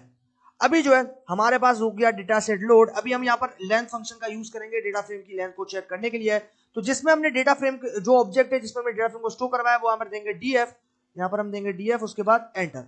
तो जैसे हमने एंटर किया, आप यहाँ पर देख रहे हो हमारे पास जो है टोटल हमारे पास कॉलम्स आ गए। कितने कॉलम्स है? टोटल 5 कॉलम्स है, जो कि आप यहाँ पर भी देख पा रहे हो, 5 टोटल कॉलम्स। तो हमारे पास टोटल जो है 240 एंट्रीज हैं जिसमें आपके पास यहाँ पर जो है वो 5 कॉलम्स प्रेजेंट है। तो हमारे पास लेंथ आ गई कि हमारे डेटा फ्रेम की लेंथ कितनी है 5, यानी कि हमारे पास टोटल डेटा फ्रेम में 5 कॉलम्स हैं। तो ये जो है ये हमारे पास आ गया। अब हम क्लास को देखेंगे। तो क्लास को देखने के लिए क्लास फंक्शन यूज करेंगे और यहाँ पर हमें जो है वो देना है हमारे ऑब्जेक्ट का नाम df, उसके बाद लेना है $साइन एंड देन उसके बाद हमें देना है x। तो यहाँ पर हम जो है अपने केस में यहाँ पर हम कुछ भी दे सकते हैं। तो हमारे पास जो है हम यहाँ पर मान लो x को देते हैं, तो यहाँ पर हम देंगे x। तो आप यहाँ पर देख रहे हो क्लास है हमारे पास न्यूमेरिक। आप यहाँ पर देख रहे हो ये जो x वाला कॉलम है जिसका नाम है x, इसमें आप देख रहे हो सारे जितने भी आपके पास यहाँ पर वैल्यूज हैं वो सारे वैल्यूज हैं न्यूमेरिकल फॉर्मेट में। तो इसीलिए हमें इसने क्लास बता दी न्यूमेरिक कि आपका जो x वाला कॉलम है उसके अंदर डेटा वैल्यूज हैं वो न्यूमेरिक टाइप का डेटा है। तो ये हमारे पास जो है वो यहाँ पर हो गया कंप्लीट। ये जो है ये हमने यहाँ पर जो है वो अब चेक कर लिया है। तो अब जो है हम लोग यहाँ पर इसके साथ कुछ और चीजें देखेंगे। तो अभी जो है हमें यहाँ पर देना है डीएफ, उसके बाद हमें देना है असाइनमेंट ऑपरेटर, उसके बाद रीड डॉट सीएसवी वाला मेथड, एंड देन उसके बाद हमें देना है पाथ जिसमें हमने डेटा को दिया था। तो हम यहाँ देंगे पाथ, उसके बाद हमें देना है हेडर जो कि होगा यहाँ पर हमारे पास ट्रू, उसके बाद हमें देना है सेप यानी कि सेपरेटेड, तो यहाँ पर हम देंगे सेपरेटेड बाय कमा, एंड देन उसके बाद हमें देना है यहाँ पर स्ट्रिंग्स एज फैक्टर्स, यानी कि अब हमारे पास जो है यहाँ पर आएगा स्ट्रिंग एज फैक्टर, यानी कि ये जो है ये हमारे पास स्ट्रिंग से फैक्टर में कन्वर्ट कर देगा। तो इसको जो है हम यहाँ पर फॉल्स सेट करेंगे, यहाँ पर देते हैं फॉल्स, एंड देन उसके बाद एंटर। अब जो है हम अपने डेटा फ्रेम को यहाँ पर देखेंगे, तो उसके लिए हमें क्लास देखनी है, तो क्लास के लिए हमें यहाँ पर क्लास फंक्शन यूज करना है, एंड देन उसके बाद हमें देना है अपना ऑब्जेक्ट का नाम जो कि है डीएफ, उसके बाद हमें देना है $साइन और फिर x, यहाँ पर हम देंगे x और फिर एंटर। तो भाई जैसे हमने एंटर किया, अब यहाँ पर देख लो हमारे पास जो है ये आ गया यहाँ पर इस तरीके से। आप यहाँ देख लो न्यूमेरिक, ये जो है ये हमारे पास यहाँ पर न्यूमेरिक फॉर्मेट में जो है वो कन्वर्ट होकर हमारे साथ में यहाँ पर आ चुका है। तो ये जो है ये हमारे पास यहाँ पर हो गया कुछ फर्दर कॉन्सेप्ट। अब जो है हम लोग यहाँ पर आ जाते हैं एक्सेल के ऊपर कि हम किस तरीके से एक्सेल फाइल को लोड कर सकते हैं। तो एक्सेल को लोड करने के लिए हमें सबसे पहले यहाँ पर एक लाइब्रेरी लोड करनी होगी जिसका नाम है रीड एक्सेल। यहाँ पर हम देंगे रीड एक्सेल, उसके बाद एंटर। तो यहाँ पर हम लाइब्रेरी फंक्शन का यूज करेंगे इसको लोड करने के लिए। तो अभी जो है ये आप देख रहे हो हमारे पास लोड हो चुकी है। अब सबसे पहले हमारे पास पैकेज जो है वो यहाँ पर लोड हो चुका है। अभी जो है हम लोग इसको किस तरीके से सीएसवी की तरह लोड कर सकते हैं वो सीखेंगे। तो उसके लिए भी हमें जो है सिंपली यहाँ पर पाथ देना है। तो यहाँ पर जो है हम सबसे पहले देंगे एक पाथ जो कि होगा हमारे पास ऑब्जेक्ट, उसके बाद हमें यहाँ पर देना है रीड अंडरस्कोर एक्सेल, यहाँ पर हम देंगे रीड अंडरस्कोर एक्सेल। उसके बाद हमें यहाँ पर जो है क्या करना है, सबसे पहले हमें यहाँ पर पाथ देनी है। तो पाथ के अंदर जो है हम यहाँ पर दे देंगे हमारी डेटा फाइल का पाथ। तो यहाँ पर जो है आपको डेटा फाइल का पाथ देने के लिए सिंपली पुट जो है यहाँ पर आना है ऊपर, यहाँ पर जो आपके पास यहाँ पर राइट साइड पे जो पेन है इसके अंदर आपको आना है और यहाँ पर आपको क्लिक करना है इस पे, और इसके बाद आपको यहाँ पर क्लिक करना है फ्रॉम एक्सेल पे, एंड देन उसके बाद हमें जाना है ब्राउज करना है और हमारे डेटा सेट को यहाँ पर जो है वो दे देना है। तो मेरे पास जो है वो यहाँ पर ई ड्राइव में आर डेटा सेट्स वाला फोल्डर है, इसमें मेरे पास जो है एक्सेल फाइल है जो कि है coffee.xls। इसको जो है मैं भी ओपन करूंगा और ये जो है ये मेरा पाथ यहाँ पर आ चुका है। इसको हम यहाँ से कॉपी कर लेते हैं। अभी जो है हम लोग यहाँ पर इसको इंपोर्ट करेंगे। तो यहाँ पर जो है अभी सिंपली आपको इस इंपोर्ट पे क्लिक करना है, और जैसे आप इस इंपोर्ट पे क्लिक करोगे आपके पास जो है एक्सेल फाइल यहाँ पर निकल कर आ जाएगी। तो आप यहाँ पर देख रहे हो। तो अभी जो है हम लोग यहाँ पर इसको डायरेक्टली लोड करना नहीं सीखेंगे, अभी हम लोग यहाँ पर इसकी पाथ को पहले देंगे। तो यहाँ पर हमने पाथ पहले प्रीवियसली कॉपी की थी, हम लोग वहीं से इसकी पाथ दे देते हैं। यहाँ पर हम देंगे Ctrl+V और उसके बाद हमने यहाँ पर इसकी पाथ दे दी। अभी हम एंटर करेंगे। तो भाई जैसे हमने एंटर किया हमारे डेटा सेट की पाथ जो है वो यहाँ पर आ चुकी है। अभी जो है हम लोग इसको लोड करेंगे। तो यहाँ पर हम देंगे df_excel नाम का एक वेरिएबल, उसके बाद असाइनमेंट ऑपरेटर, एंड देन उसके बाद इसके अंदर जो है हमें सबसे पहले देना है पाथ जिसमें हमारा डेटा सेट स्टोर है। उसके बाद हमें देना है यहाँ पे शीट। तो यहाँ पर हम देंगे शीट इज इक्वल टू, यहाँ पर हम सेट कर देंगे नल। उसके बाद हमें देना है रेंज। तो यहाँ पर हम देंगे रेंज जो कि हमारे पास यहाँ पर हो जाएगी नल। ये मैं आपको एज अ कॉन्सेप्ट जो है वो बता रहा हूँ। अभी हम ये सारे आर्ग्यूमेंट्स को यूज करने वाले हैं प्रैक्टिकली। तो यहाँ पर हम देंगे कॉल अंडरस्कोर नेम्स, यहाँ पर हम देंगे कॉल अंडरस्कोर नेम्स। ओके, यहाँ पर हम देंगे अंडरस्कोर। तो यहाँ पर आ गया कॉल अंडरस्कोर नेम्स। उसके बाद ये जो है ये हमारे पास यहाँ पर आ जाएगा ट्रू। उसके बाद ये ओके। तो अब जो है एंटर करते हैं।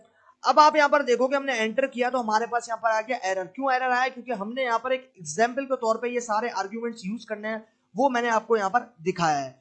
अब जो है हम लोग इन सभी को जो है वो प्रैक्टिकली जो है वो यहाँ पर करने वाले हैं। तो यहाँ पर हमने जो है सीख लिया किस तरीके से जो है अपने एक्सेल वाले डेटा सेट को लोड कर सकते हैं और उसके साथ काम कर सकते हैं। तो अभी हमने यहाँ पर देखा ये, अभी हम यहाँ पर क्या करेंगे, हमारा ऑब्जेक्ट लेंगे जो कि होगा df यहाँ पर मैं देता हूँ df_excel, उसके बाद असाइनमेंट ऑपरेटर, यहाँ पर मैं देता हूँ असाइनमेंट ऑपरेटर, उसके बाद मुझे यहाँ पर देना है read_excel, यहाँ पर मैं दूंगा read_excel, उसके बाद हमारे पास यहाँ पर आ जाएगी हमारी डेटा की पाथ, एंड देन उसके बाद हमें जो है वो यहाँ पर अभी एंटर को प्रेस करना है। यहाँ पर हम एंटर को प्रेस करते हैं, तो जैसे हमने एंटर को प्रेस किया हमारे पास डेटा सेट जो है वो यहाँ पर आ गया है। अभी जो है हमें इसको देखना है, तो देखने के लिए हमें यहाँ पर व्यू फंक्शन यूज करना है और हमारे ऑब्जेक्ट जो कि हमने बनाया है df_excel इसको दे देना है। तो यहाँ पर हम एंटर करेंगे। ओके भाई, तो जैसे मैंने एंटर किया, अब यहाँ पर देख रहे हो हमने सक्सेसफुली अपने जो एक्सेल वाला डेटा सेट है उसको यहाँ पर लोड कर लिया है, और इसके साथ जो है अभी हम लोग यहाँ पर थोड़ा फर्दर और काम करेंगे। यहाँ पर आप देख रहे हो 3 कॉलम्स हैं, इमेज, ब्रांड और फ्रीक्वेंसी। ये जो है ये हमारे पास एक कॉफी वाला डेटा सेट था जिसको मैंने यहाँ पर आपको लोड करके दिखाया कि किस तरीके से हम जो है इसको यहाँ पर लोड कर सकते हैं और चेक कर सकते हैं। अब जो है हम लोग यहाँ पर इसको चेक करेंगे और यहाँ पर हम जो है इसकी लेंथ को चेक करेंगे, यानी कि कितने कॉलम्स हैं यहाँ पर इसके अंदर, तो ये लेंथ। उसके बाद हमारे पास सेम ऑब्जेक्ट जो कि है df_data, यहाँ पर आप देख रहे हो, उसके बाद एंटर। तो आप यहाँ पर देख रहे हो इसने नंबर दे दिया 3, यानी कि इसके अंदर जो है टोटल 3 कॉलम्स हैं, जैसा कि आप यहाँ पर भी देख सकते हो कि 3 टोटल कॉलम्स, और यहाँ पर आप देख रहे हो 138 एंट्रीज हैं और जो कि आपके पास यहाँ पर प्रेजेंट है इसके अंदर। यहाँ पर आप देख रहे हो 7 कॉलम्स हैं, 2 by 7 कॉलम्स एंड 138 एंट्रीज और 3 कॉलम्स हैं। ठीक है, ये जो है ये हमारे पास हमने इसकी लेंथ भी जो है वो फाइनली चेक कर ली। उसके बाद अभी जो है हम लोग यहाँ पर फर्दर जो है कुछ और भी चीजें जो है वो यहाँ पर देख सकते हैं और कुछ और भी चीजें जो है उसके साथ काम कर सकते हैं। तो यहाँ पर जो है हमारे पास ये डेटा सेट जो है वो यहाँ पर हो गया, और हमने इसके साथ जो है किस तरीके से डील करते हैं वो भी जो है वो हमने यहाँ पर देख लिया। अब जो है हम लोग यहाँ पर फर्दर कुछ और चीजों को जो है वो यहाँ पर देखेंगे। तो अभी जो है हम लोग यहाँ पर वापस से जो है करते हैं इसको लोड। यहाँ पर हम देंगे एक्सेल, उसके बाद असाइनमेंट ऑपरेटर, एंड देन उसके बाद हमें देना है यहाँ पर read_excel, एंड देन उसके बाद हमें देना है फाइल का पाथ, और उसके बाद हमें देना है शीट। यहाँ पर हम देंगे शीट, उसके बाद हमें देना है शीट यहाँ पर 2। अब यहाँ पर हम 2 देते हैं, उसके बाद एंटर। अब जैसे मैंने एंटर किया, आप यहाँ पर देख रहे हो हमारे पास जो है कोई भी रिजल्ट नहीं आया, क्योंकि ये कह रहा है can't retrieve sheet in position 2, only 1 sheet found. तो यहाँ पर हमें जो है वो अभी इसको हम कॉपी करते हैं और अब हम यहाँ पर जो है 1 शीट प्रोवाइड करके देखते हैं। तो यहाँ पर हम देंगे 1, यहाँ पर हम देते हैं 1। ओके, अब हम जो है इसको एग्जीक्यूट करते हैं। तो भाई जैसे हमने एग्जीक्यूट किया, आप यहाँ पर देख रहे हो हमारे पास जो है ये आ गया, यानी कि हमने जो है एक शीट जो है वो यहाँ पर दी और हमारे पास ये एग्जीक्यूशन जो है वो यहाँ पर निकल कर आ गई है। तो इस तरीके से जो है हम लोग यहाँ पर इसको देख सकते हैं। तो ये जो है ये हमारे पास यहाँ पर जो है वो हो गया। अब हम लोग यहाँ पर आइडेंटिटी देखेंगे, तो यहाँ पर हम देंगे आइडेंटिकल, और उसके बाद हमें देना है df_excel। यहाँ पर देखते हैं, एंटर करते हैं। तो जैसे हमने एंटर किया, आप यहाँ पर देख रहे हो हमारे पास जो है वो यहाँ पर आ गया है एरर, यानी कि हमारे पास जो आइडेंटिटी है वो यहाँ पर नहीं आई। तो इस तरीके से जो है हम लोग यहाँ पर यूज करते हैं एक्सेल को। तो यहाँ पर जो है अभी हमारे पास कुछ और चीजें भी जो है प्रेजेंट है, तो अभी हम लोग यहाँ पर उसके साथ भी जो है वो यहाँ पर काम करेंगे।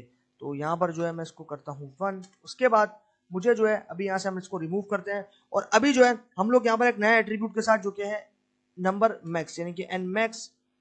उसके बाद इसमें जो है हम यहाँ पर दे देंगे 2 को, उसके बाद हम यहाँ पर देंगे call_names। तो यहाँ पर देंगे call_names, और ये जो है ये हम यहाँ पर ट्रू सेट कर देंगे। उसके बाद एंटर। ओके भाई, तो जैसे हमने एंटर किया, आप यहाँ पर देख रहे हो हमारे पास जो मैक्सिमम कॉलम्स हैं वो यहाँ पर इसने शो कर दिया, यानी कि 2 जो कॉलम्स हैं वो हमें यहाँ देख रहे थे और इसने जो है वो हमें यहाँ पर शो करवा दिया है। तो इस तरीके से जो है हम लोग यहाँ पर फर्दर चीजों के साथ जो है वो यहाँ पर काम करते हैं। तो ये जो है हमारे पास हो गया, हमने यहाँ पर दे दी सारी चीजों को, और जो चीजें थी वो हमने यहाँ पर सेट कर दी।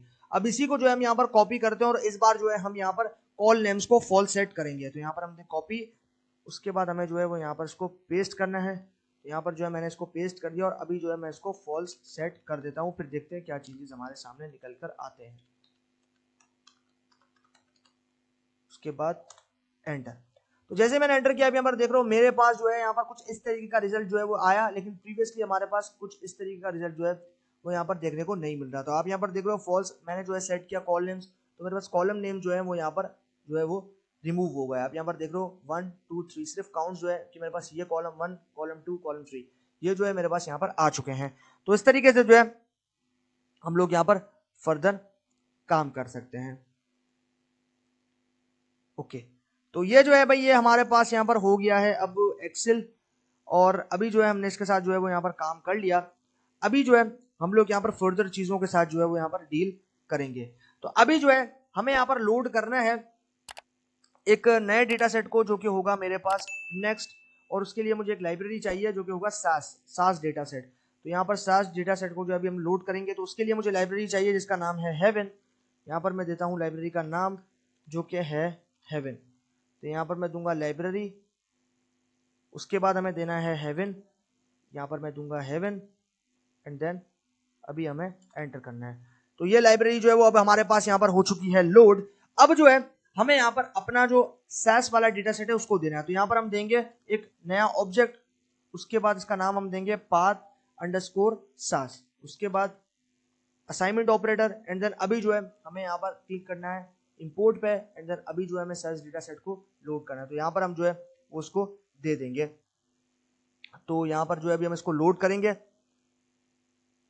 ओके, तो यहाँ पर जो हम ब्राउज करते हैं और अभी जो है हम अपने सास डेटा सेट को यहाँ पर लोड करेंगे। तो हम यहाँ जाएंगे आर डेटा सेट हमारे पास प्रेजेंट है, इसको जो है अभी हम लोग यहाँ पर देंगे। तो यहाँ पर जो है हमारे पास आ गया है सास, इसको जो है हम यहाँ पर जो कि है youth_5.save, और ये सेव जो है ये बेसिकली सास का एक्सटेंशन है जो कि हम यहाँ पर यूज करते हैं। उसके बाद ओपन एंड देन अभी जो है हम लोग इसकी फाइल को यहाँ जो पाथ है इसको कॉपी करते हैं, और उसके बाद हम आते हैं नीचे एंड इंपोर्ट।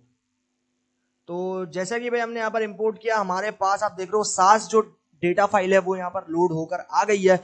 जैसा कि आप यहाँ पर देख पा रहे हो कि हमारे पास जो यहाँ पर फाइल है वो यहाँ पर निकल कर आ चुकी है। तो इस तरीके से जो है हम अपनी फाइल को यहाँ पर जो है वो लोड कर सकते हैं। लेकिन अभी मैं ऐसे इसको रिमूव करता हूँ ना, फाइल पाथ जो है वो हमें यहाँ पर देनी है, उसके साथ हम कैसे लोड कर सकते हैं वो जो है वो अभी मैं यहाँ पर आपको एक्सप्लेन करता हूँ। तो अभी जो है सबसे पहले हमें क्या करना है, यहाँ पर देना है राउंड ब्रैकेट्स, उसके बाद यहाँ पर देना है कोटेशंस एंड देन उसके बाद हमें देना है यहाँ पर हमारी फाइल का पाथ जहाँ पे हमारा सेव यानी कि साइज वाला डेटा सेट स्टोर है। एंटर।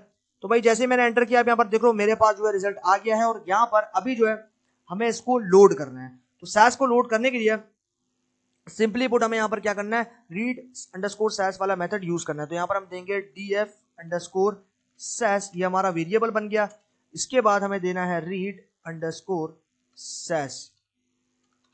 ओके, उसके बाद हमें यहाँ पर प्रोवाइड करना है सबसे पहले पाथ जिसमें हमने डेटा सेट को स्टोर करवाया। तो उसका उस ऑब्जेक्ट का नाम देना है जो कि है पाथ अंडरस्कोर सास, यहाँ पर हम देंगे।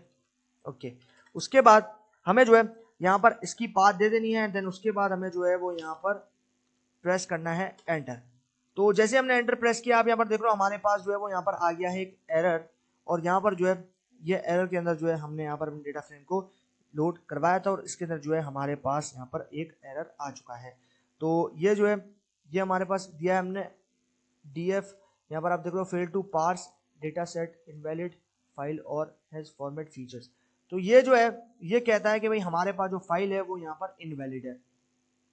तो अभी जो हम इसको व्यू करते हैं और देखते हैं इसको, तो हम यहाँ देंगे df अंडरस्कोर सेस और उसके बाद एंटर। तो यहाँ पर जो है इसने हमें वापस से जो है वो डिनाई कर दिया है। तो यहाँ पर जो है हम देखते हैं दोबारा से इसको एरर, यहाँ पर हम देखते हैं व्यू एंड उसके बाद हम देंगे पाथ अंडरस्कोर सास एंटर। ओके भाई, तो जैसे हमने यहाँ पर एंटर किया, आप यहाँ पर देख रहे हो हमारे पास जो है यहाँ पर डेटा फ्रेम उसकी फाइल जो है वो कंप्लीट यहाँ पर आ चुकी है, जिसमें नेम टाइप और वैल्यू जो है वो आपके पास यहाँ पर देखने को मिल रही है। तो इस तरीके से जो है हमने यहाँ पर इसको देखना है और इसको रीड करना है। ठीक है, ये जो है ये हमारे पास यहाँ पर हो चुका है। अब ये जो फाइल थी ये हमारे पास फाइल फॉर्मेट था SPSS का, तो इसलिए जो है हमने यहाँ पर हमारे पास यहाँ पर आ गया है एरर। तो अभी जो है हम लोग यहाँ पर फर्दर कुछ और चीजों के साथ जो है वो यहाँ पर काम करेंगे। तो अभी जो है हमें यहाँ पर सिंपली पुट क्या करना है, अभी हम यहाँ पर यूज करेंगे SPSS को।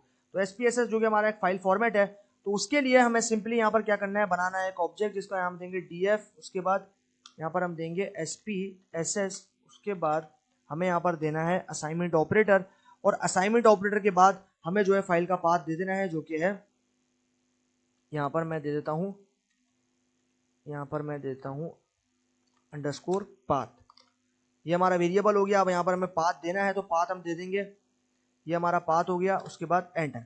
अब जो है हमने यहाँ पर पाथ भी जो है वो प्रोवाइड कर दी है। अब जो है हम लोग यहाँ पर क्या करेंगे, इसको लोड करेंगे। तो हम यहाँ देंगे df_spss, उसके बाद असाइनमेंट ऑपरेटर एंड देन उसके बाद read_save ये देंगे। उसके बाद हम देंगे अपनी फाइल का पाथ जो कि है df_spss पाथ।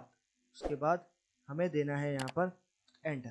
तो भाई जैसे हमने एंटर किया, आप यहाँ पर देख रहे हो हमारे पास जो SPSS फाइल है वो यहाँ पर रीड हो चुकी है। अभी जो है हमें इसे व्यू करना है, तो व्यू करने के लिए हम यहाँ देंगे व्यू फंक्शन।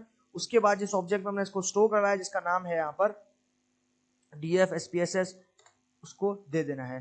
तो यहाँ पर हमने दे दिया और यहाँ पर आप देख रहे हो भाई हमारे पास जो है हमारा यहाँ पर जो SPSS फाइल फॉर्मेट वाला डेटा है वो यहाँ पर हमारे सामने निकल कर आ चुका है। आप यहाँ पर देख पा रहे हो कि डेटा सेट जो है वो हमारे पास यहाँ पर आ चुका है। आप यहाँ पर सिंपली पुट देखो कि हमारे पास ये डेटा सेट है, इसके अंदर कितने कॉलम्स होते हैं। आप यहाँ पर देख रहे हो 23 टोटल कॉलम्स इस डेटा सेट में प्रेजेंट है और 12 जो है वो इसके अंदर आपके पास यहाँ पर रोज और टोटल एंट्रीज हैं 1272 एंट्रीज हैं जो कि टोटल एंट्रीज हैं। तो ये जो है ये हमारे पास जो है वो यहाँ पर इसके अंदर निकल कर आ चुका है। ओके, तो ये जो है फाइनली हमने इसको भी देख लिया।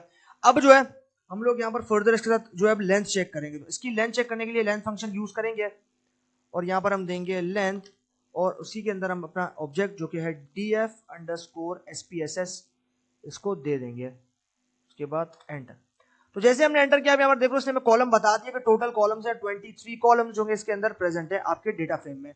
अब जो है हम इसके फर्स्ट के 5 रिकॉर्ड्स देखेंगे हेड मेथड के थ्रू। तो हम यहाँ देंगे हेड, उसके बाद हमारे ऑब्जेक्ट का नाम जो कि है df_spss यहाँ पर हम दे देंगे। उसके बाद एंटर। तो जैसे हमने एंटर किया, अब यहाँ देख रहे हो इसने हमें बता दिया फर्स्ट के 5 रिकॉर्ड्स जो कि आप यहाँ पर देख पा रहे हो कि इसने हमें जो है वो फर्स्ट के 5 रिकॉर्ड्स जो है वो इसने हमें यहाँ पर दिखा दिया है। यहाँ पर आप देख पा रहे हो कि इसने जो है हमें फर्स्ट के 5 रिकॉर्ड्स जो है वो यहाँ पर दिखा दिए हैं। तो अभी जो है हमारे पास फाइनली ये प्रैक्टिकल सेशन हो चुका है कंप्लीट और हमने जो है यहाँ पर सारे फाइल फॉर्मेट जैसे SPSS, आपके पास SAS, CSV, एक्सेल सबके साथ जो है वो यहाँ पर डेटा फ्रेम को लोड किया और उसके कौन कौन से एट्रीब्यूट्स हैं उनके साथ भी हमने यहाँ पर काम कर लिया प्रैक्टिकली। तो फाइनली इसी बात के साथ हमारा ये R का सेशन होता है एंड। बाकी सीखते हैं आगे आने वाले R के ट्यूटोरियल्स में। तो तब तक के लिए गुड बाय।